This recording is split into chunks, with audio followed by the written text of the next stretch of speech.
Marc Arazi, bonjour. Bonjour. Merci d'avoir accepté cet entretien pour le magazine Nexus. Alors, nous venons de publier un article intitulé « Danger d'absorption spécifique » dans le numéro 136 septembre-octobre 2021, dans lequel nous vous avons interrogé au sujet des problèmes sanitaires liés aux ondes. Et c'est pour cela que l'on vous reçoit aujourd'hui. Alors, vous êtes médecin, président cofondateur de l'ONG Alert PhoneGate, créée en 2018. Et vous avez publié l'ouvrage PhoneGate, tous surexposés, tous trompés, tous mis en danger par nos portables, aux éditions Massot, publié en novembre 2020. Alors, pour la première question, nous voudrions savoir pourquoi, selon vous, il y aurait un scandale sanitaire lié aux ondes. C'est assez simple en fait. C'est pas moi qui. Moi, j'ai développé finalement, j'ai essayé de comprendre ce qui se passait parce que ça commence en juillet 2016 au travers d'un rapport de notre agence nationale de santé environnementale, ANSES, qui publie un rapport sur les ondes des radiofréquences et la santé des enfants. Le rapport, et dans le rapport et dans la vie, finalement, je le lis et je découvre que 9 téléphones portables testés par notre Agence nationale des fréquences en 2015 dépassent les seuils réglementaires.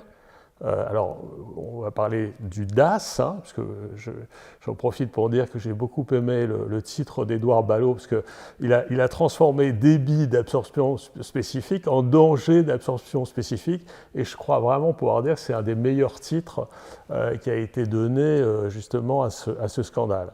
Donc, en gros, l'ANSES écrit dans son rapport que, en gros, pratiquement tous nos téléphones dépassent les seuils réglementaires. Là, je m'arrête un moment et je me dis, bon, attends, c'est pas possible, j'ai du mal comprendre, j'ai du mal lire. Donc, comme je m'intéresse à ce sujet depuis 2004, cette question des aspects sanitaires des ondes, ça fait partie depuis maintenant un moment de mes préoccupations. J'ai fait partie du Grenelle des ondes, donc j'ai été un des négociateurs côté association du Grenelle des ondes. Je connais bien les gens de l'Agence nationale des fréquences, je connais bien les gens de l'ANSES.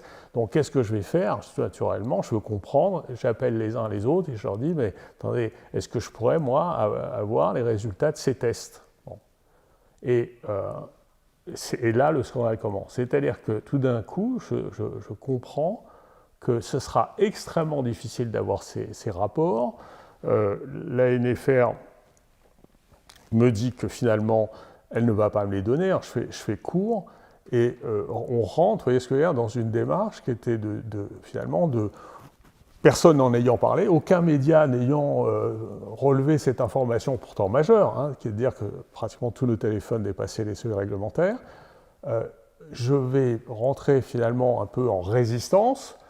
Je n'accepte pas l'idée que finalement personne ne veuille donner ces éléments d'information.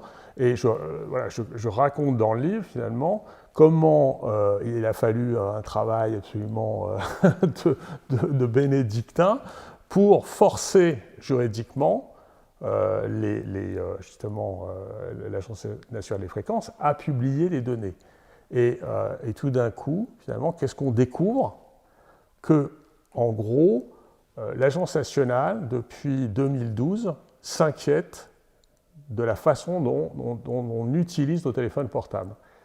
En gros, elle est inquiète parce qu'il y a une différence entre la façon dont on les a quand on l'a dans la main, à l'oreille ou dans une poche, et la façon dont on les teste pour mesurer ce fameux DAS. Et à partir de 2012 et jusqu'en 2016, ils vont tester des centaines de téléphones portables et ils ne vont pas les tester comme, entre guillemets, la réglementation le permet aux fabricants, c'est-à-dire entre 15 et 25 mm de la peau. C'est-à-dire que vous voyez, déjà, je reprends une formulation journalistique en lévitation. Donc en gros, on permettait aux fabricants de tester les téléphones comme finalement on ne les utilisait pas. Et quand l'ANFR fait ses tests, elles se rendent compte, mais elles le savaient pratiquement déjà, que les niveaux d'exposition sont très largement dépassés. Et là, on va avoir, alors on va le découvrir parce qu'on va forcer l'Agence nationale de fréquence à publier ces données, à les rendre publiques. Donc je dis à tout le monde, je pense que vous mettrez des liens après disponibles, mais en gros, aujourd'hui, grâce au travail que j'ai commencé puis qui a été suivi par Alert Phone Gate, aujourd'hui, vous avez une base de données avec un peu plus de 700 rapports de tests de téléphone portable. Et dans ces rapports de tests, on constate, et en particulier dans tous ceux qui sont jusqu'à 2017, que la très grande majorité des téléphones surexposaient les personnes bien au-delà du seuil qui devait les protéger. Alors justement, ce seuil, comment est-ce qu'il a été fixé et comment est-ce que les fabricants ont pu se permettre de faire des mesures en dehors de l'utilisation normale du téléphone? Alors, on peut éventuellement formuler des éléments de réflexion. Je dirais la première, c'est que, en gros, ce sont des ingénieurs qui ont réfléchi ces nouvelles technologies. Ils les ont réfléchies de manière assez logique d'ailleurs. Hein. On doit pouvoir joindre les gens de manière facile un peu partout. Donc la priorité a été donnée à la connectivité, c'est-à-dire pouvoir joindre Pierre, Paul ou Jacques le plus facilement possible. Pour arriver à faire ça, ils ont donc fait un genre de construction, enfin, moi que j'appellerais être une tromperie, c'est-à-dire qu'ils ont mis en place une réglementation, j'ai envie de dire presque faite sur mesure, pour pouvoir arriver à ça. Et la conséquence, finalement, c'est que les industriels ont privilégié donc la puissance et la connectivité de leurs appareils, et je dirais aussi leur qualité commerciale, à la santé publique. Et aujourd'hui, justement, la publication de ces rapports de test permet de montrer, cette fois-ci, comment, de manière juridique et irréfutable, comment, finalement, on a trompé tout le monde sur le vrai niveau d'exposition. Alors, ce seuil, il est de combien? Alors, on a 3 DAS aujourd'hui, puisque les choses ont encore avancé sous la pression qu'on a mis de notre association. On a ce qu'on appelle le DAS tête, le DAS tronc et le DAS membre.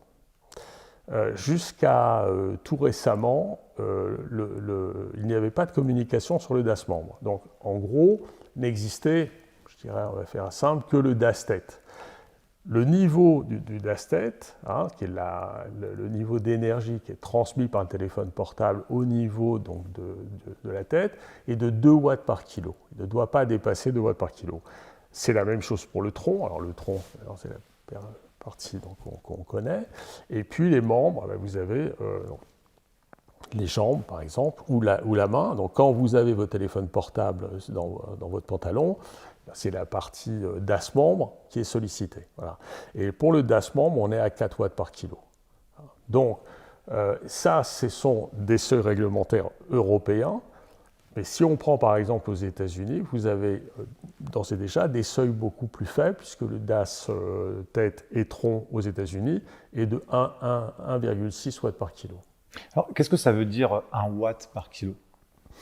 En fait, en gros, c'est la quantité d'énergie qui va être transférée par l'onde électromagnétique. Hein, quand vous avez votre téléphone au contact du corps, vous ne la voyez pas, vous ne la sentez pas, donc, mais en gros, vous allez avoir des ondes qui vont, entre guillemets, pénétrer à l'intérieur, soit de la boîte crânienne, soit de votre corps, et sous l'effet de ces ondes, vous allez avoir ce qu'on appelle l'effet thermique, c'est-à-dire d'un côté un effet thermique, donc, en gros, on va parler d'effet micro-ondes, c'est-à-dire vos cellules sont faites avec de l'eau, et bien de la même façon, ces ondes vont chauffer, donc on va avoir un pouvoir chauffant sur les cellules de votre organisme.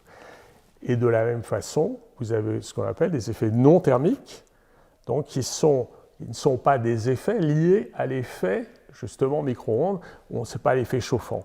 Et c'est très important de le comprendre, parce que quand on parle de débat scientifique en disant il n'y a pas de consensus, vous voyez ce que je veux dire, sur le risque sanitaire des ondes, là c'est souvent quelque chose.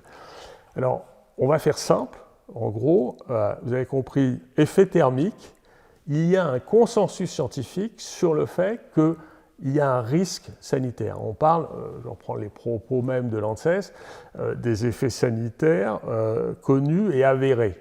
Voilà. Donc en gros, la communauté scientifique est d'accord depuis très longtemps pour dire que cet effet thermique peut avoir des conséquences sanitaires. Et d'ailleurs, c'est pour ça qu'on a mis en place une réglementation pour ne pas dépasser des seuils.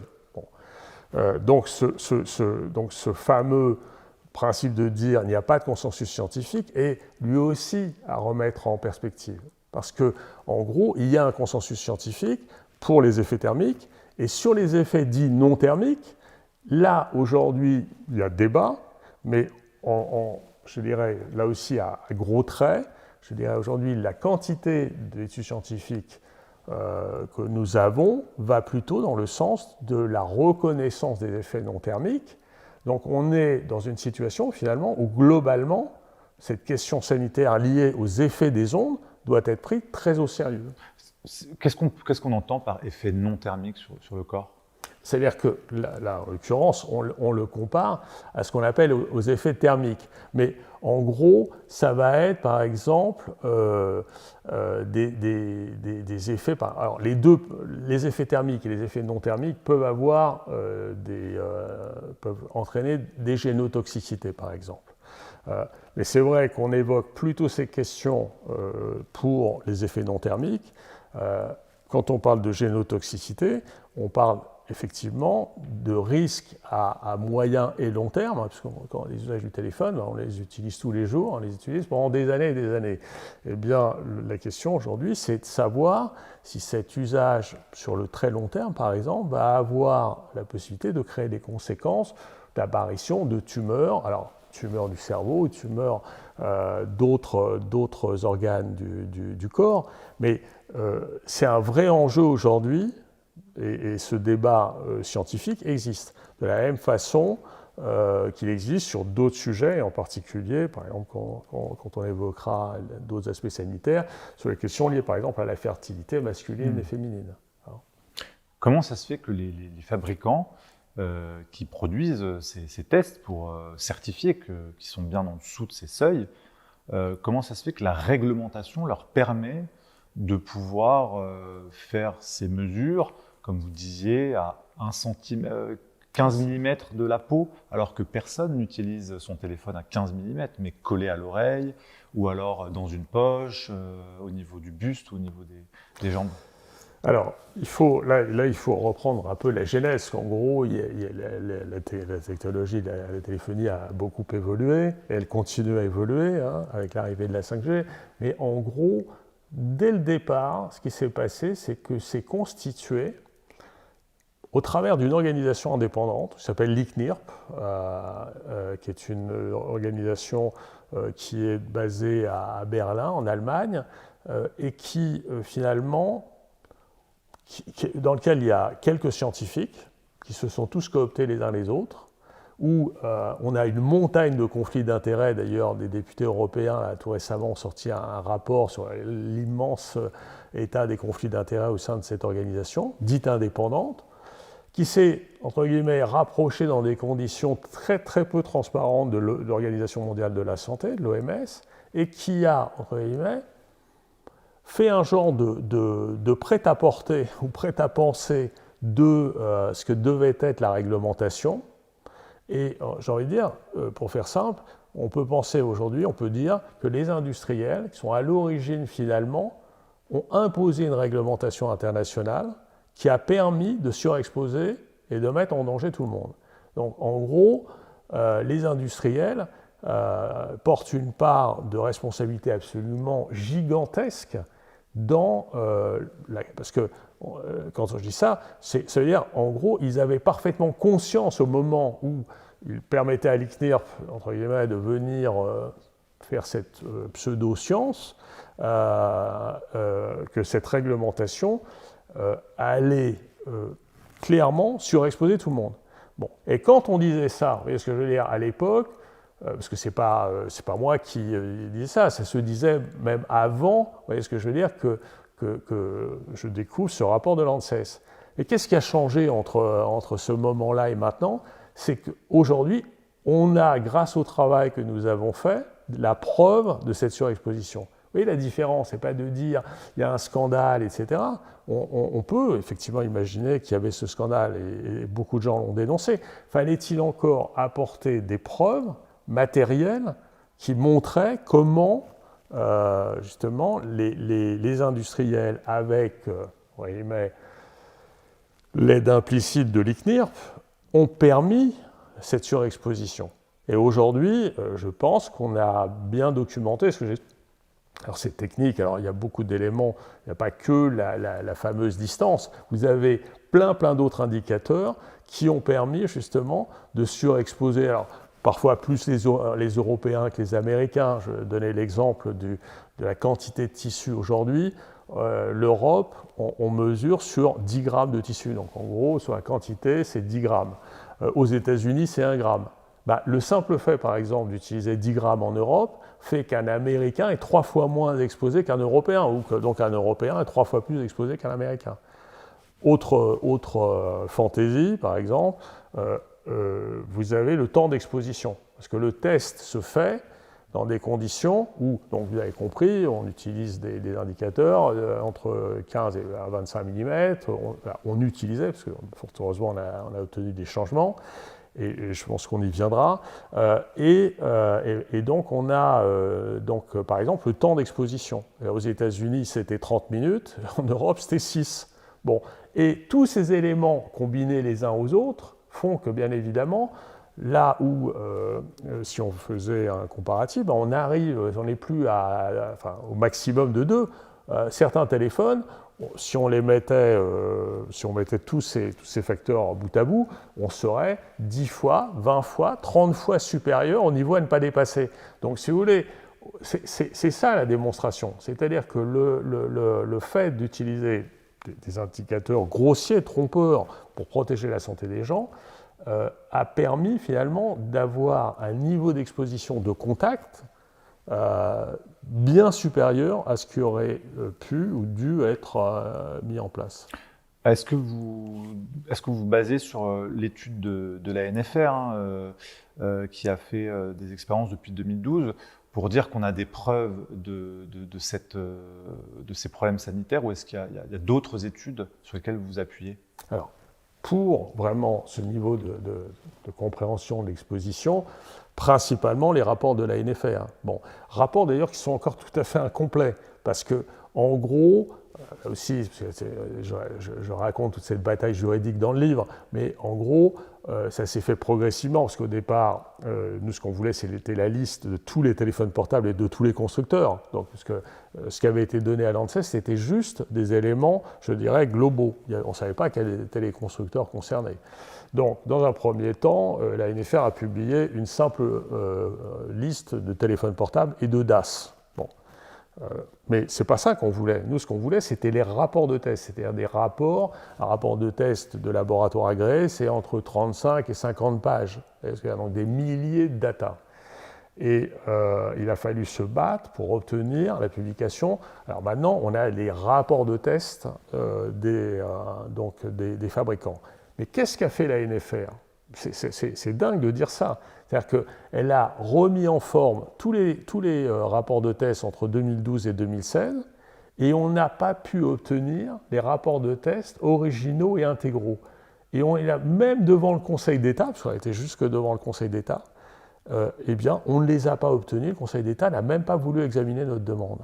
Donc, c'est dire qu'aujourd'hui encore, j'espère que s'il y a des députés qui nous écoutent, ou s'il y a des sénateurs ou des députés européens, qu'ils écrivent à la NFR pour leur demander de leur communiquer les documents originaux.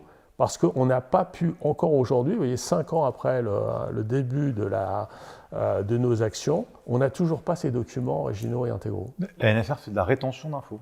Absolument. Elle a refusé, non seulement pour bien comprendre que les gens qui nous écoutent, normalement, tous ces éléments-là auraient dû rester secrets. Parce que dans les échanges que nous avons pu avoir au tribunal avec la NFR, puisqu'on s'est retrouvé plusieurs fois au tribunal face à eux, dans les conclusions, la NFR, qu'est-ce qu'elle nous dit, qu'est-ce qu'elle disait au tribunal? Elle disait, normalement, l'ANSES ne devait pas publier ces éléments de rapport. Donc, je ne sais pas si vous voyez, c'est que la NFR n'a pas hésité dans des documents écrits à laisser entendre que finalement, en gros, c'était la faute de l'ANSES si on en arrivait là, alors que, bien évidemment, si l'ANSES avait eu le courage de publier ces données, tout ça serait resté complètement secret, d'où, vous voyez, l'importance de ces données. Alors, vous avez créé l'association Alert PhoneGate en 2018. Qu'est-ce que vous avez pu faire avec cette association depuis lors? Alors, c'était compliqué parce que j'ai été un peu comme un lanceur d'alerte pendant un moment. Et comme vous l'avez compris, en face de nous, c'est des monstres, c'est des géants. À un moment donné, vraiment, je commençais à me poser plein de questions. Parce que il y a beaucoup d'amis en face, beaucoup de pression. Beaucoup de pression et c'était compliqué. Et donc beaucoup d'amis m'ont dit, bon, tu ne peux pas rester tout seul, ce serait bien, crée une association, comme ça, j'ai envie de dire, tu seras entouré et tu pourras mettre en place. Je vois que vous avez très bien fait, mais ce n'était pas une décision facile parce que c'est encore plus de travail. Hein. Quand vous êtes lanceur d'alerte, vous avez une forme un peu d'indépendance. Quand vous êtes président d'une organisation, vous avez en plus le travail de devoir gérer cette organisation. Bon. Ce qui est formidable, c'est que ça a mobilisé des énergies. Et ce que je veux passer comme message, c'est que autant j'ai été tout seul quand d'un coup j'ai découvert le scandale, mais c'est ce que je raconte dans le livre, d'un coup j'ai reçu des soutiens du monde entier, et d'un coup ce sujet est devenu finalement un travail collectif élaboré à la façon actuelle, c'est-à-dire de manière extrêmement de zéro ou numérique en gros, avec des liens avec des gens dans le monde entier. Et l'association a permis, je dirais, d'aider et de structurer donc ces actions. Et concrètement, alors qu'est-ce qu'on a obtenu? Alors, première chose, on a obtenu donc les rapports de test, même s'ils ne sont pas encore intégraux et originaux. On a obtenu, parmi les choses très importantes, on a obtenu déjà le retrait ou la mise à jour de plus de 28 différents modèles de téléphones portables. Donc en gros, depuis avril 2018, c'est le premier, c'est un téléphone d'Orange, le Happy 30, dont il y a 100 000 téléphones qui ont été retirés. En gros, sous la pression de notre action, on a obtenu enfin, que des téléphones soient soit retirés, soit mis à jour. Bon. Et plus important encore, parce que la pression qu'on a fait sur les pouvoirs publics ont fait que les pouvoirs publics ont demandé à l'ANSES, assez normalement, à dire, attendez, mais en gros, ces téléphones portables qui sont à des niveaux de DAS très élevés, est-ce qu'ils sont dangereux? Qu'est-ce qu'on doit faire? Bon, eh bien, on sait ce qu'on doit faire, puisque l'ANSES, donc, en octobre 2019, il y a 2 ans, a sorti un rapport, qu'on pourrait appeler le rapport PhoneGate, hein, où elle donne vraiment un certain nombre de recommandations au pouvoir public qui sont, mais je dirais, on ne peut plus clair. Quand je vais vous les énoncer, ça paraît énorme. En gros, qu'est-ce que dit l'ANSES? Elle dit tous les téléphones portables testés par la NFR et mis sur le marché avant juin 2017, entendez bien, doivent être soit retirés du marché, soit faire l'objet d'une mise à jour logicielle. Donc, nous, on avait identifié déjà depuis juin 2018, parce qu'on a fait un appel à pareil sur ce point avec un certain nombre de scientifiques internationaux, on avait identifié déjà 250 modèles différents de téléphones portables. Donc en gros, l'ANSES confirme notre appel de juin 2018 en octobre 2019 et dit ces téléphones doivent être retirés du marché ou être mis à jour. Bon. Elle dit plein d'autres choses, mais elle dit aussi une autre chose très très importante, qui est assez logique avec ce que je viens de vous expliquer. Elle dit, en gros, les DAS doivent être testés à 0 mm de la peau. Bon. Donc, elle demande au gouvernement de faire en sorte que les tests soient mesurés à 0 mm. Eh bien, 2 ans plus tard, puisque nous sommes fin septembre 2021, la fameuse table ronde, parce que le gouvernement s'est exprimé, a dit on va faire une table ronde. La fameuse table ronde avec les fabricants n'a jamais eu lieu. Donc en gros, ces téléphones n'ont été ni retirés ni mis à jour, ni en France ni en Europe. Et la fameuse demande, parce que le gouvernement s'engageait à aller devant la Commission européenne pour demander que très rapidement les tests soient faits à 0 mm. Eh bien aujourd'hui, ils ne sont toujours pas faits à 0 mm. Et l'ANFR s'exprimait là sur les fameux téléphones 5G il y a 2 jours pour dire tout va bien, alors qu'elle sait parfaitement que ces DAS ont été testés encore à 5 mm de la peau, alors que l'ANSES demande déjà depuis 6 ans, elle l'avait déjà dit en 2016, et elle le redit en 2019, et en gros, on continue, vous voyez ce que je veux dire, à se boucher les oreilles, à se cacher les yeux.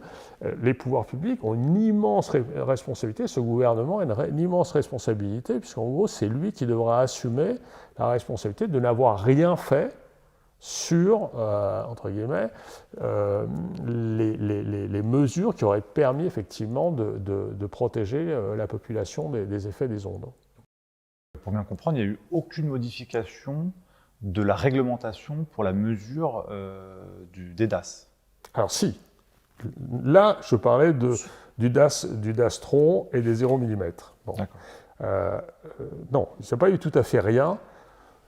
C'est parce que quand la NFR fait ses tests, donc de 2012 à 2016, à un moment donné, ils ne sont quand même pas totalement idiots, ils commencent à s'inquiéter. Je veux dire, ils voient que les téléphones ont tous des DAS absolument ahurissants. Donc qu'est-ce qu'ils font? Ils saisissent en urgence, en avril-mai 2015, ils saisissent en urgence, d'accord, la Commission européenne, et la Commission européenne va faire quand même, va devoir imposer une forme de nouvelle réglementation, mais une réglementation, je dirais, si je pourrais être, oui, je vais être méchant, qui est là encore faite uniquement pour protéger les fabricants de téléphones portables. En gros, la Commission européenne va vraiment jouer sur les mots. Alors, il y a 2 très bons articles, un du Monde et un de Marianne sur ce sujet de l'époque, où, à un moment donné, finalement, ils disent, en fait, on peut tester les téléphones, le fameux DAS Tron, à quelques millimètres de la peau. Donc, en fait, ils ne disent pas c'est entre 15 et 25. Mais pour éviter que demain, ces mêmes fabricants soient condamnés, parce qu'en gros, s'ils avaient mis à un moment donné, je ne sais pas, 3, 5, 6, ils fixaient une norme. En gros, pour leur éviter une condamnation, ils ont été jusqu'à laisser ce flou. Et quand vous parliez, enfin quand le directeur général de l'ANFR, Gilles Brégan, évoquait ces questions sur le plan médiatique, il parlait de gentleman agreement avec les fabricants, en gros, en nous disant mais on s'est mis d'accord, ça sera à 5 mm. Donc en gros, on était censé les croire, donc, que c'était à 5 mm, mais dans la réalité, sur les textes officiels, c'était quelques millimètres de la peau. Vous voyez, c'est pour ça que c'est compliqué, parce qu'il y a une vraie ambiguïté, et quand on allait regarder, si vous voulez, le texte de la directive européenne, c'était encore plus grave, parce qu'au niveau de la directive européenne, qu'est-ce qu'ils avaient fait? Ils avaient créé, pour ces téléphones portables dangereux, ils avaient créé une commission spéciale, Et ils assuraient, dans le cadre de la directive européenne, ce qui est encore le cas aujourd'hui, on peut aller le lire, hein, je veux dire, ce que je raconte, tout le monde peut aller le lire. Et ce qui est terrible, c'est que ça n'a choqué personne. On peut, si vous voulez, tous ces éléments-là, en fait, quand un téléphone est dangereux, le fabricant a la possibilité de donner les informations à cette commission, et la commission, de fait, donne, entre guillemets, une totale confidentialité, et assure une totale confidentialité aux fabricants des éléments qui leur ont été donnés. C'est-à-dire qu'en gros, ils peuvent venir expliquer que leurs téléphones sont dangereux, mais tout ça restera totalement confidentiel pour le public. Et donc c'est ça. En gros, depuis, je vais dire que la téléphonie est en place, on a créé finalement les conditions d'un secret sur cette tromperie, et aujourd'hui on a levé des pans entiers de cette tromperie, et on sait aujourd'hui que finalement tout a été fait pour que ça reste dans ce petit monde feutré, et entre eux, voilà. Sauf qu'on est venu un peu déranger, déranger le système, et vous allez voir, on le dérange, on a créé un sacré bazar.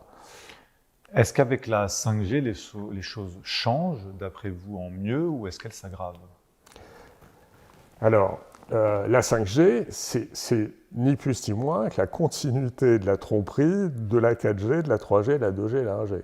Je dirais, elle est encore plus problématique parce que là où l'ANSES, parce qu'il y a un rapport de l'ANSES qui vient de sortir, qui est sorti bien évidemment après qu'on ait lancé la 5G, et et là, moi, enfin, je suis membre du comité de dialogue radiofréquence et santé, donc j'ai l'occasion très régulièrement de discuter de ces sujets en interne au sein de l'ANSES. Et qu'est-ce qu'on a vu? On a vu depuis quelques mois, avec les autres associations, une reprise en main politique de l'ANSES. C'est-à-dire que là où je pouvais vraiment dire qu'ils avaient été plutôt très courageux, parce que ce que je vous évoque à travers du rapport de l'ANSES de 2016 ou de 2019 montrait quand même qu'il fallait un certain courage pour faire ce type de recommandations. Et bien avec l'arrivée de la 5G, et vu les enjeux, on se rend compte que tout d'un coup, l'ANSES se crispe, sort un rapport qu'on pourrait qualifier, enfin un rapport provisoire, parce qu'il n'était pas définitif, qu'on pourrait considérer plus politique que scientifique, et où tout d'un coup, finalement, on se rend compte que c'est plus du parti pris que de la science. Voilà. Et qu'est-ce qu'on fait? Parce qu'en gros, puisque ce rapport n'est pas définitif, alors on a, avec des experts du monde entier, fait des rapports de contre-expertise. Alors notre association, avec l'association Robin des Toits, et je vous engage à le regarder, on a fait un document de plus de 60 pages qui explique pourquoi finalement l'ANSES n'a pas été au bout de son étude. Le professeur Bellepomme, et avec d'autres scientifiques auxquels moi-même j'ai participé, a aussi fait un rapport de contre-expertise. Des industriels aussi ont participé donc à ce rapport, enfin à dire qu'il y avait un problème. Alors, il y en a tellement de problèmes que je ne saurais pas par quel bout commencer, il faudrait presque 2 heures pour en parler, mais je dirais le plus important, vu de notre fenêtre, c'est le fait qu'aujourd'hui, on ne sait pas mesurer le niveau d'exposition d'un téléphone 5G onde millimétrique. C'est-à-dire que pour des raisons techniques, on va faire entrer un nouvel indicateur qui n'est plus le DAS. En fait, on va avoir 2 indicateurs, le DAS et le Power Density. On doit faire cohabiter des antennes, parce qu'à l'intérieur de votre téléphone, vous avez des antennes. Donc vous avez des antennes pour la 2G, la 3G, la 4G, des antennes pour la 5G, des antennes pour le Wi-Fi, etc. Et faire fonctionner et savoir quel est le niveau d'exposition de ces ondes qui n'ont pas les mêmes puissances, eh bien aujourd'hui, on ne sait pas les mesurer. Et donc, c'est absolument incroyable, parce que quand j'entends les pouvoirs publics, Cédrico venir nous expliquer que tout va bien, la NFR, tout va bien, c'est parfaitement faux. Et tous ces éléments-là, on le sait, on en a les preuves, on sait pouvoir le montrer, tout ce qu'on dit, on l'a toujours montré, démontré. Et en gros, on fait comme si, vous voyez ce que je veux dire? C'est pas grave. En gros, l'exposition des gens, parce que je le rappelle, et je vais le rappeler, je le rappelle très souvent, le premier niveau d'exposition des personnes, c'est le téléphone portable.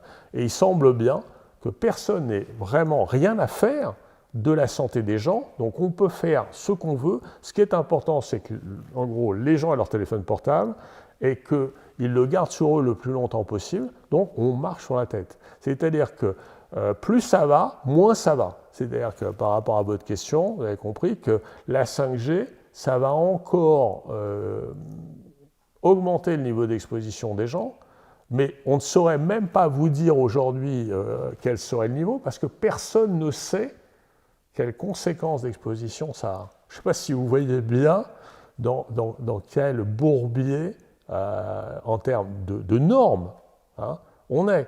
Et tout ça, ça a été écrit formellement. C'est pas que, en gros, on invente. En gros, tout ça fait partie de rapports de gens qui ont écrit, je veux dire, de manière rigoureuse et scientifique, et donc à l'ANSES pour les avertir. Enfin, ils le savent parfaitement. Mais on n'est plus dans. Enfin, en gros, aujourd'hui, c'est de toute façon, il y aura la 5G. Voilà. En gros, c'est. De toute façon, vous pouvez dire ce que vous voulez. Nous, on est plus fort que vous, donc de toute façon, il y aura la 5G, c'est comme ça, et pas autrement. Voilà. Qu'est-ce qui fait que dans la technologie 5G, on ne peut pas mesurer le DAS de la même façon que pour la 4G? Tout bonnement parce que, d'abord, ce ne sont pas les mêmes ondes. Quand on parle de 5G, c'est pour ça que je précise bien, tous les gens qui ont des téléphones 5G aujourd'hui n'ont pas de téléphone 5G, en fait. Ils ont des téléphones que j'appellerais 4G+. On est sur des puissances de moins de 6 GHz. Excusez-moi d'être un peu technique, mais en gros, de l'ordre de 3,5 GHz. Donc, c'est ni plus ni moins que de la 4G améliorée. La 4G, c'est à peu près les mêmes ondes. Voilà, c'est ce que dit d'ailleurs l'ANSES. En gros, c'est à peu près la même chose. Mais les ondes millimétriques, ce sont des puissances de 30 GHz et plus. Donc, en gros, ce qu'il faut comprendre, c'est que quand on est sur des ondes millimétriques, donc de 30 GHz, en fait, la pénétration de l'onde est beaucoup plus faible. En gros, vous avez une puissance beaucoup plus importante. Donc, à l'inverse de ce qu'on pourrait imaginer, la pénétration dans l'organisme est plus faible. Donc, ça va se cantonner vraiment à la peau, par exemple aux yeux, à la cornée, etc. Mais quand je dis ça, la peau étant un élément essentiel du vivant et de l'être humain, ce n'est pas du tout anecdotique. Donc, en gros, on a, donc à travers ça, des champs de mesure. Vous voyez ce que je veux dire, c'est que vous avez d'un côté l'obligation de mesurer au travers d'un autre indicateur, donc le power density, et pour les précédentes normes de G, le DAS. Et en fait, ce ne sont pas les mêmes antennes, pas les mêmes puissances et pas les mêmes indicateurs. Et tout ça, aujourd'hui, on ne sait pas le faire fonctionner ensemble, on ne sait pas le mesurer. Vous voyez ce que je veux dire, c'est de la mesure, c'est de la science, et enfin, c'est de la physique. Tous ces éléments-là, aujourd'hui, sont, je dirais, c'est encore aussi vrai pour le DAS, hein, mais ça devient encore plus vrai parce que déjà, si vous voulez, on avait un indicateur qui était un mauvais indicateur. L'ANSES, depuis 2016, dit que le DAS, c'est un mauvais indicateur. On essaye, aujourd'hui, on travaille sur ce que devrait être un bon indicateur. Et à ce moment-là, on fait venir maintenant un deuxième indicateur, et un deuxième indicateur dans des conditions absolument encore aussi peu rigoureuses, si vous voulez, qu'on avait été sur l'indicateur DAS. En gros, on marche sur la tête. Non, on est presque comme les cobayes d'une nouvelle technologie, finalement. Alors, non, mais on était déjà les cobayes de la précédente. Hein, donc, en gros, on a surexposé tout le monde. Après, on viendra aux aspects sanitaires de tout ça. Mais en gros, oui, encore peut-être plus avec la 5G, parce qu'on n'a absolument pas de recul et il y a très peu d'études, même si on sait, alors là, il faut être très clair, on sait que la 5G millimétrique, hein, 30 GHz, on sait qu'elle a, et au-delà, a un certain nombre entre guillemets, d'effets biologiques, sanitaires ou militaires parfaitement connus et avérés. Donc là encore, on sait par exemple sur les aspects militaires, on sait par exemple qu'avec les ondes millimétriques, à partir de 95 GHz, on peut créer ce qu'on appelle de la dispersion de foule. Bon, on sait même que les armées ont développé, à partir des mêmes ondes millimétriques, des armes létales. Donc ceux qui disent, en gros, tout ça n'a pas d'effet, se trompent totalement. Bon, d'ailleurs, on reprochait d'ailleurs à l'ANSES de n'avoir pas dit un mot dans tout le rapport. On fait un rapport sur les ondes millimétriques et on ne parle pas des effets qui peuvent être des effets, je dirais, de police ou des effets militaires. Bon. Et puis vous avez tout un volet qui a été passé complètement inaperçu sur tout le volet médical, parce que ces ondes millimétriques aujourd'hui sont étudiées pour pouvoir soigner. C'est-à-dire que à partir du moment où d'ailleurs les ondes ont un effet biologique, elles peuvent soit bien évidemment altérer le vivant, soit elles peuvent aider à améliorer le vivant. Donc, c'est là où on est schizophrène. C'est-à-dire que d'un côté, on sait parfaitement que ça peut avoir des effets bénéfiques, et puis on voudrait que ça ne puisse pas, d'un coup, dès qu'on parle des ondes des téléphones, ça ne puisse pas avoir d'effets délétères. Mais ça ne marche pas comme ça. Voilà. Ce n'est pas le sens de l'affaire. Il y a une omerta globale et totale des politiques et des médias, selon vous. Alors ça, c'est un vrai problème, parce que c'est la première fois que dans l'histoire des scandales, parce qu'en gros, des scandales, il y en a, des scandales sanitaires, il y en a eu énormément, mais c'est la première fois que les industriels qui sont à l'origine de ce scandale ont, je dirais, pris la main sur quasiment l'intégralité des médias en France et dans le monde.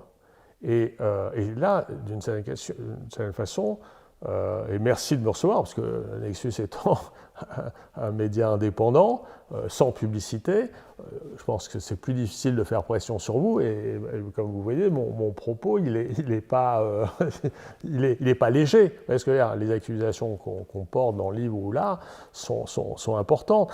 Et aujourd'hui, ces informations, on est censuré par un certain nombre de médias. Le Monde, par exemple, qui appartient pour partie à des gens comme Prix Mobile, mais des gens comme BFM TV pour parler des SFR, comme vous pourriez avoir TF1 ou avec Bouygues Télécom, etc., etc. Donc en gros, ils disposent de vraiment la majorité des médias.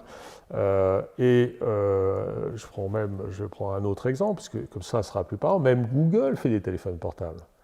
Donc, en gros, tout ce qui aujourd'hui fait référence, vous voyez ce que je veux dire, qui passe par Google, les téléphones Google ne sont pas moins mauvais ou meilleurs. Et donc, vous voyez ce que je veux dire, ça rentre dans cet univers globalisé. Et donc, on vit une censure inimaginable en France et dans le monde. Et pourquoi on arrive quand même à sortir la tête de l'eau? Parce que vous avez, ce que notre propos, c'est de dire, heureusement, il y a plein de journalistes courageux, il y a des gens qui prennent des risques pour que ce sujet ne soit pas enterré. Mon propos, c'est pas de dire les journalistes ne font pas bien le travail, ils le font très bien. Faut-il encore qu'on leur laisse le faire?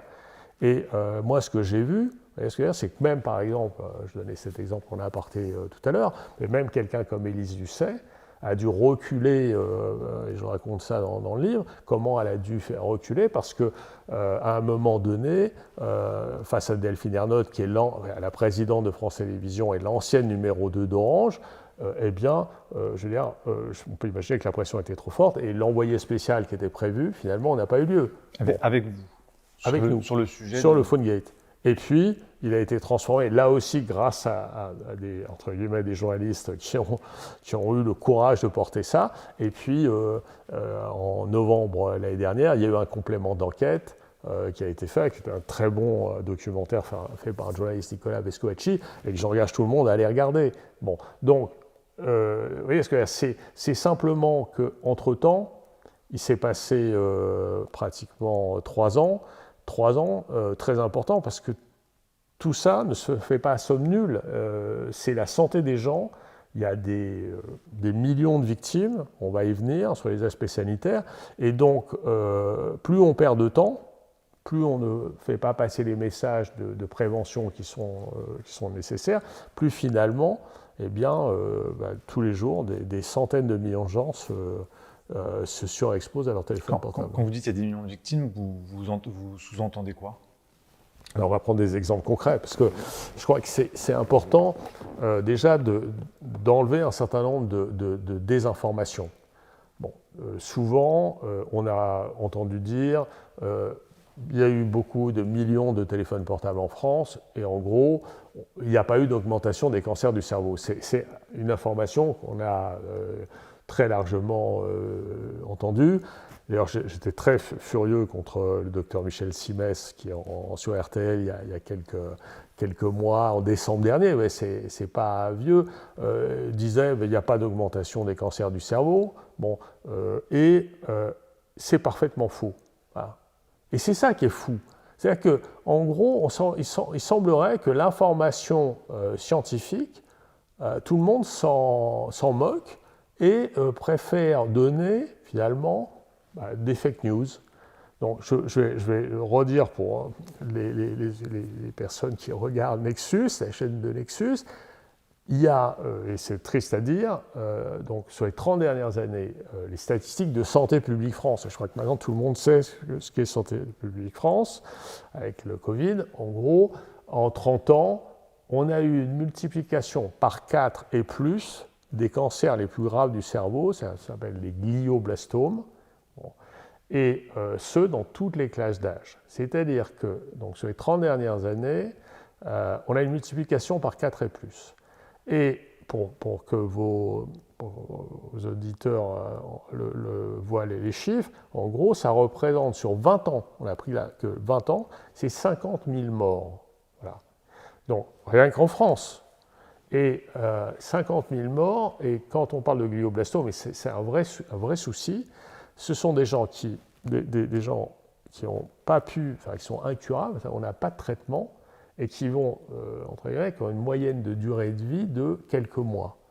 Donc, en gros, des gens qui découvrent leur maladie et qui disparaissent aussi vite, et donc, ce qui explique aussi pourquoi les gens sont désemparés, et les familles sont désemparées, et qu'on n'a pas, vous voyez ce que je veux dire, c'est pas comme dans l'amiante, où c'est des processus longs, où les gens ont pu, entre guillemets, prendre conscience. Là, c'est, vous tombez malade, en gros, quelques mois après, vous mourrez. Et tout ça à une vitesse absolument dingue. D'ailleurs, j'ai malheureusement, moi, eu la tristesse de voir ça autour de moi. Donc, en gros, de le vivre donc, de manière voilà, concrète. Donc, on est devant ce type de situation où il faut arrêter de dire qu'il n'y a pas d'augmentation des cancers du cerveau pour prendre ce cas-là. Et je vais donner un deuxième exemple que je trouve extrêmement parlant. C'est ce qui se passe aux États-Unis. Aux États-Unis, vous avez alors là, je vais parler, c'est le professeur de Coonley. De Coonley, c'est un épidémiologiste américain de renommée mondiale. D'accord ? Et dans un article, il évoque le fait qu'il y a une épidémie de cancers colorectaux aux États-Unis. Et non seulement il y a une épidémie de cancers colorectaux, mais là encore, et c'est ça qu'il faut vraiment entendre, pour ceux qui connaissent un peu la cancérogénèse, en gros, ce sont les plus jeunes qui sont les plus touchés et les plus âgés sont moins touchés. C'est-à-dire que c'est l'inverse de ce qui se passe habituellement. Parce qu'en gros, en général, avec l'apparition du cancer, ce sont les gens les plus âgés qui développent des cancers. Là, on a une inversion de tendance. Et qu'est-ce que dit de Coonley ? Et ça va vous faire réfléchir aussi, parce que tout le monde porte des téléphones portables dans les poches. Il dit, aujourd'hui, cette question des téléphones portables dans les poches, donc la zone donc, de ces cancers colorectaux, qui sont la zone donc, des poches de pantalon, doit être absolument regardée et étudiée. Donc en gros, il ne dit pas...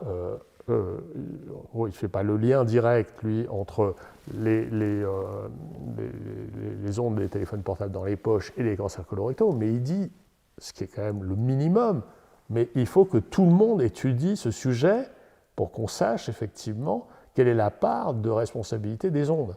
Bon. D'ailleurs, quand Santé publique France évoque la question des cancers du cerveau, qu'est-ce qu'elle dit ?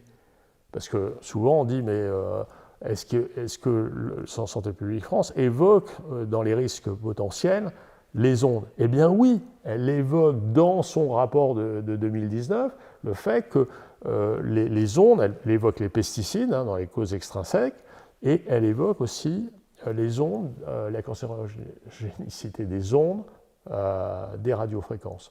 Donc, vous voyez, tous ces éléments-là montrent à quel point ces sujets sont d'importance, puisqu'on est donc confronté à ça. Et puis sur d'autres aspects sanitaires, on ne peut pas ne pas aborder la question de l'électro-hypersensibilité, parce que là aussi, si on prend les chiffres de l'ANSES, on est sur pratiquement 3 millions de Français qui souffriraient d'électro-hypersensibilité. Par rapport, si vous voulez, si on fait le rapport au niveau mondial, ça représenterait 300 millions de personnes. Bon. On a commencé par dire, circuler, il n'y a rien à voir, en gros, c'est tous des malades mentaux, ils sont psychologiquement dérangés. Bon. Et puis maintenant, on se rend compte que ce sujet est vraiment important, parce qu'en plus, maintenant qu'on sait qu'on a surexposé tout le monde, on sait que finalement, on a créé une agression de la personne à travers les ondes de nos téléphones portables, et qu'on a certainement participé, à travers cette surexposition, à déclencher chez certaines personnes plus réceptives, finalement, un effet, je dirais, comme on a sur l'allergie, c'est-à-dire qu'à un moment donné, vous retrouvez en situation de rencontrer l'allergène, là en l'occurrence des ondes, il y en a partout, et puis finalement, poum, vous vous retrouvez finalement en situation de malaise. Eh bien, tous ces éléments-là, aujourd'hui, voyez, quand on parle de 300 millions de personnes dans le monde, à minima, aujourd'hui, tout le monde autour de lui a des gens qui sont plus ou moins électro-hypersensibles. Donc ça touche toutes les catégories socio-professionnelles, et on se rend compte que ça peut toucher des grands avocats, des médecins, des ingénieurs, comme ça peut toucher le chauffeur du bus ou la personne qui est même simple paysan dans son champ. Bon. Donc, en gros, voilà, ce sont des vrais sujets, et le fait de savoir qu'à travers le PhoneGate, cette surexposition aux ondes, entre guillemets, les fabricants aient pu participer à créer cet effet de trouble de vie. Vous imaginez quelles peuvent être demain les conséquences juridiques quand tous ces gens-là vont comprendre qu'ils ont été surexposés et qu'ils vont pouvoir demain mener des actions pour, entre guillemets, demander des comptes aux industriels. Vous voyez, on parle de 300 millions de personnes, rien que sur la question des électro-hypersensibles. Alors justement, avant d'en arriver à ces actions juridiques, est-ce qu'il y a des solutions pour les citoyens actuellement pour se protéger des ondes? Alors ça, merci de me poser la question, c'est parce que, en gros, c'est très très important, parce que autant le problème est complexe, autant la solution est simple. C'est-à-dire qu'on a une chance, c'est que dans cette problématique-là, ça ne coûte rien pour se protéger, il suffit juste d'avoir quelques bons schémas de prévention dans la tête, et c'est simple. Donc je vais les redonner. En gros, on ne met plus son téléphone au contact du corps. DAS ou pas DAS, de toute façon, vous avez compris que le DAS aujourd'hui, c'est un mauvais indicateur. Donc en gros, si on vous dit c'est 0,30, 0,60 ou... n'en tenez pas compte, de toute façon, la valeur qui est indiquée n'a aucune valeur prédictive sur votre risque sanitaire. Donc, la première chose, pour l'instant, parce qu'on envisage un changement de réglementation à terme, mais pour l'instant, ce n'est pas le cas, donc la seule bonne solution, c'est on ne met plus jamais son téléphone portable au contact de la tête. Ça, c'est terminé. On utilise la fonction haut-parleur pour la plupart, quand on est chez soi, on peut parler, ou quand on est... Alors, quand on est en open space et qu'on est dans le travail, on ne peut pas faire autrement, on peut utiliser ce qu'on appelle des kits filaires AirTube. Donc là, pourquoi je dis ça? Parce que la plupart des gens sont équipés basiquement par le fabricant par des kits normaux. Sauf que, juste que je vous indique que le département de santé californien, depuis 2017, Californie, c'est l'endroit où il y a Apple, donc vous voyez, où le siège d'Apple. Donc, depuis 2017, ont déjà indiqué qu'il ne fallait plus garder ces kits filaires, par exemple pour regarder un film ou écouter de la musique, parce qu'on concentre les ondes au niveau de l'oreille. Donc, et là encore, toutes ces révélations sont publiques depuis 2017. Le département de santé californien, 7e puissance mondiale, dit qu'il ne faut plus garder le téléphone au contact du corps. Bon, mais qui en parle? Quels sont les pouvoirs publics qui font le travail de relais de l'information?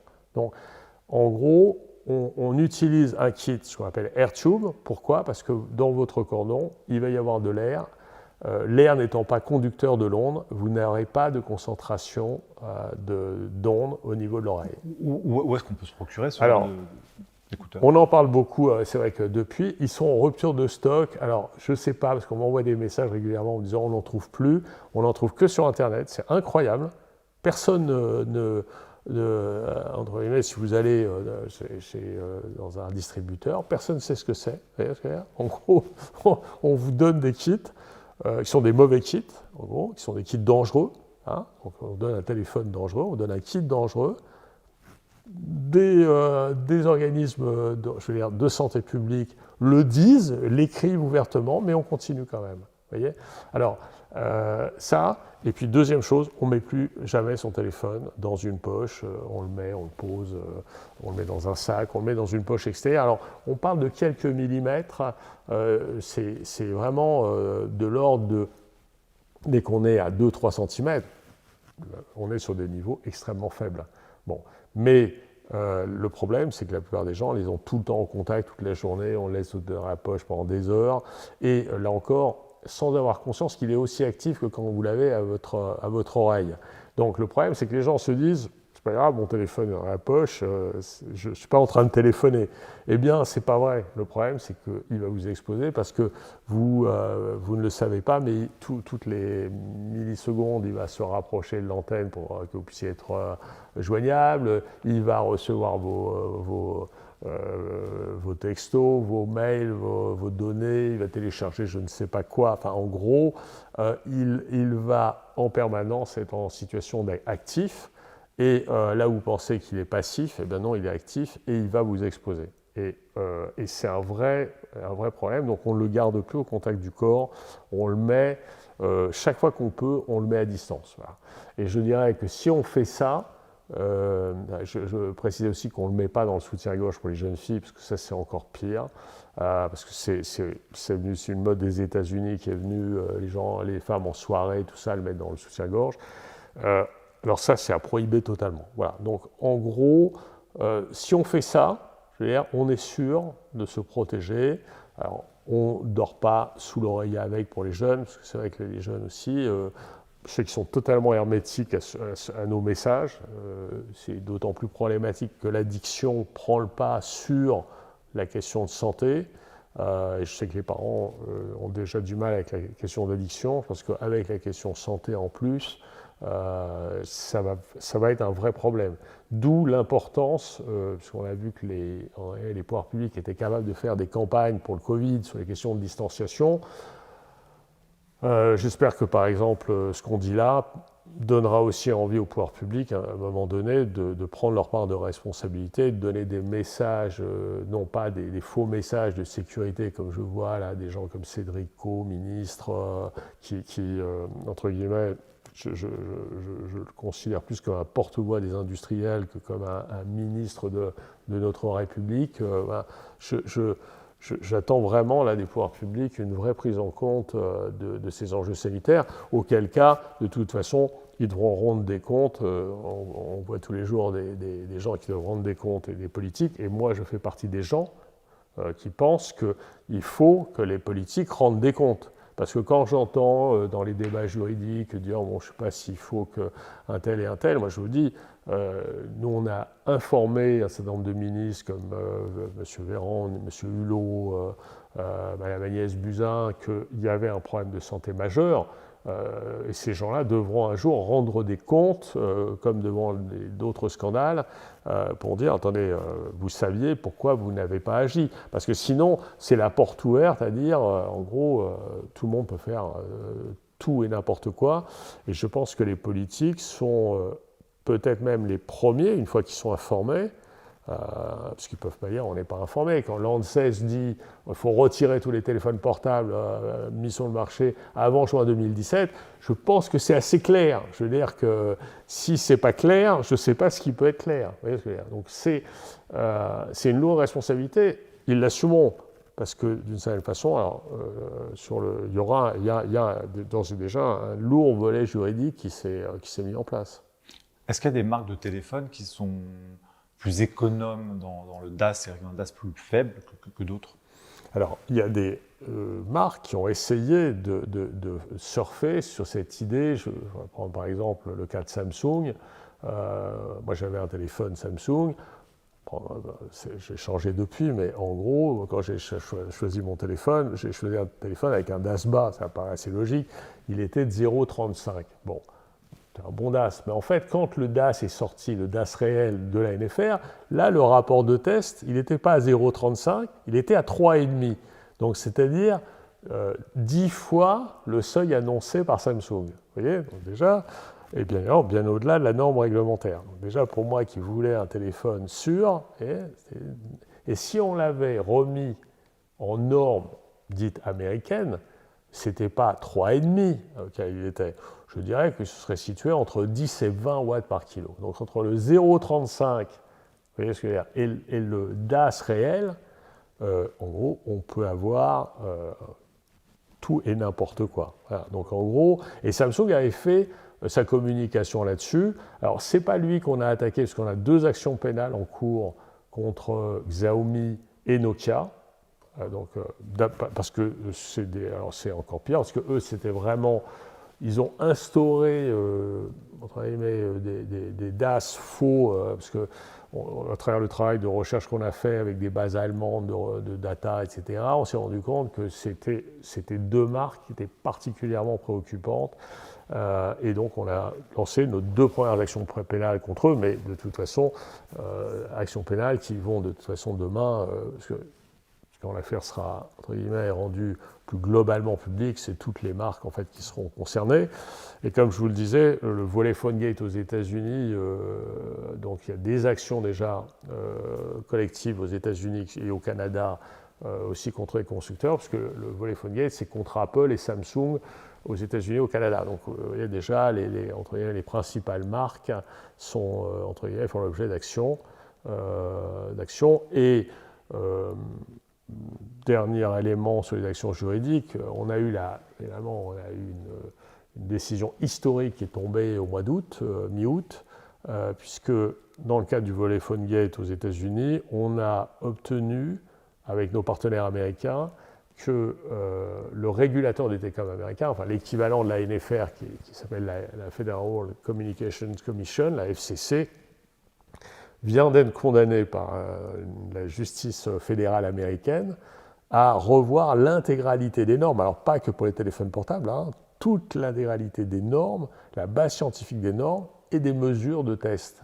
Donc, je ne sais pas si vous voyez, information absolument majeure qui n'a été reprise ni par les grands médias américains, ni nulle part dans le monde.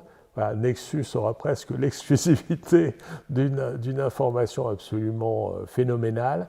Et nous avons appris, parce qu'ils avaient jusqu'au 27 septembre là, pour faire volontairement appel, ils n'ont pas fait appel de la décision, et la décision est définitive. Donc, vous voyez, les choses avancent, et elles avancent fort partout, mais personne ne le sait, parce que finalement, ces informations sont pour la plupart restées assez confidentielles.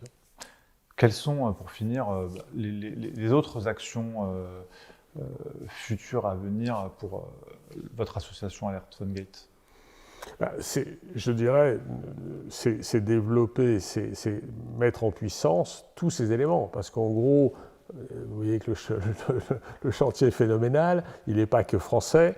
Je dirais que là où nous sommes peut-être le plus mécontents, c'est en gros, la France fait partie de l'Europe. Bon. Et donc, grâce à beaucoup de députés européens, et je voudrais citer Michel Rivasi qui nous a beaucoup aidé au niveau européen, on a pu poser un certain nombre de questions à la Commission européenne par le biais de députés européens, pas que Michel Rivasi, mais aussi d'autres députés. Et les réponses qui ont été faites par la Commission européenne étaient absolument insatisfaisantes, parce qu'en gros, on leur a dit la France, ces mêmes téléphones qui sont retirés en France ou mis à jour en France, devraient être retirés, mis à jour partout en Europe, puisqu'ils sont vendus de la même façon. Eh bien, aujourd'hui, ils ne le sont toujours pas. C'est-à-dire qu'on voit bien qu'il y a une protection qui est apportée par, en particulier, Thierry Breton, qui est l'ancien patron de France Télécom, d'Orange, l'ancêtre d'Orange, qui, systématiquement, quand on lui dit « attendez, en gros, qu'est-ce que vous faites ?» Parce que vous savez maintenant que ces téléphones doivent être enlevés, l'ANSES, ce n'est pas l'agence sanitaire du coin. On leur écrit, et ils continuent à diffuser des fausses informations. Je vais en dire un mot, parce que pour permettre, entre guillemets, à continuer à garder entre guillemets, les fabricants comme ça, à sauvegarder les fabricants, comment ils ont fait? Ils ont considéré, ils ont instauré ce qu'on va appeler un mensonge d'État, et quand je dis d'État au pluriel, Thierry Breton écrivait encore là, l'utilisait encore là tout récemment dans un courrier. Qu'est-ce qu'ils ont fait? Ils ont dit en gros, pas de souci, jusqu'à 50 fois le niveau de DAS, donc jusqu'à 100 watts par kilo, il n'y a pas de problème. Et donc, pour dire ça, ils sont appuyés sur ces fameux travaux de l'ICNIRP pour dire, c'est pas nous qui le disons, c'est l'ICNIRP, donc en gros, il n'y a pas de souci. Sauf que maintenant, ils ont un problème, c'est que dans 2 réunions, une au Parlement européen et une à l'ANSES, avec les responsables de l'ICNIRP, on leur a fait confirmer que ce facteur de 50 n'existait pas.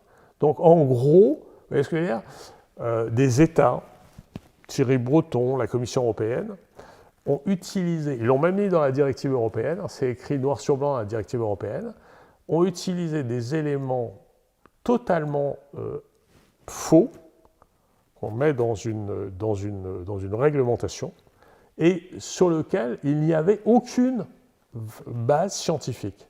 Et quand tout d'un coup, alors parce que nous, dans ce travail d'enquête et de réflexion, on s'est rendu compte que tout ça c'était n'importe quoi, mais d'ailleurs dans le livre je l'évoque souvent, mais je veux dire, depuis lors on a apporté la preuve que c'était faux et que justement quand on a été devant la justice, aussi bien en France qu'aux États-Unis, qu'est-ce qu'on nous a dit devant la justice? On nous a dit, mais pas de souci, de toute façon, jusqu'à 100 watts par kilo, il n'y a pas de problème.